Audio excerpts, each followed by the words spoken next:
नमस्कार मित्रांनो, मी दीपक बावणे, गडचिरोली, महाराष्ट्र. मी घेऊन आले आहे तुमच्यासाठी एक 6 किलोवॅटचं सोलरचं सिस्टम आहे. ते इन्स्टॉलेशन कंप्लीट झालेलं आहे. सी चॅनलमध्ये आपण इथे स्ट्रक्चर दिलेलं आहे, वॉकवे आणि लॅडर सोबतच. इथे तुम्ही बघू शकता वारी कंपनीचे पॅनल लागलेले आहे.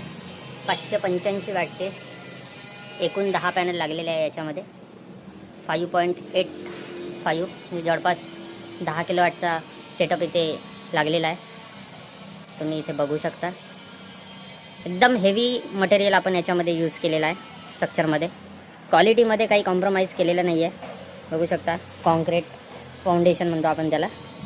हे बघा, एका रोमध्ये 5 पॅनल आणि सेकंड रोमध्ये पण 5, असे एकंदरीत 10 पॅनल आपण लावलेले आहे. कंप्लीट 6 किलोवॅटचा सेटअप आहे इथे वारीचं. आत्ताच आपण सेटअप बघितल्यावर 5.85 किलोवॅट म्हणजेच 10 किलोवॅटचा. एक प्लस आणि एक मायनस म्हणजे DC केबल आलेला आहे इथपर्यंत. आणि इथनं आपला गेला आहे DCDB बॉक्समध्ये. DCDB बॉक्समधनं सोलार पॅनल आपलं DC करंट जनरेट करतो, त्यामुळेच त्याला आपल्याला कन्वर्ट करावं लागते. तो DCDB मधून इकडे इन्व्हर्टरमध्ये गेला. सोलारमध्ये इन्व्हर्टर कन्व्हर्टरचं काम करतो, इथे तुम्ही बघू शकता. आणि त्याच्यानंतर गेला आहे आपलं ACDB बॉक्समध्ये.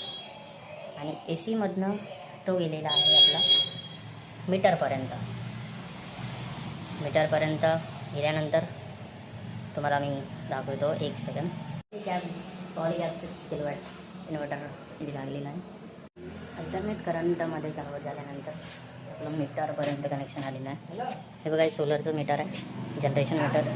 आणि हे MACBचं मीटर आहे, नेट मीटर. त्यालाच आपण बाय डायरेक्शनल मीटर म्हणतो. आणि बाय डायरेक्शनल मीटरचा फंक्शन आहे की तो इम्पोर्ट आणि एक्सपोर्ट करतो युनिट्स. जेवढं जनरेशन झालं, जेवढं आपण यूज केलं, त्याच्यामधनं ते प्लस मायनस. असा आहे आपला हा 6 किलोवॅटचा कम्प्लीट सेटअप गडचिरोलीचा. थँक्यू.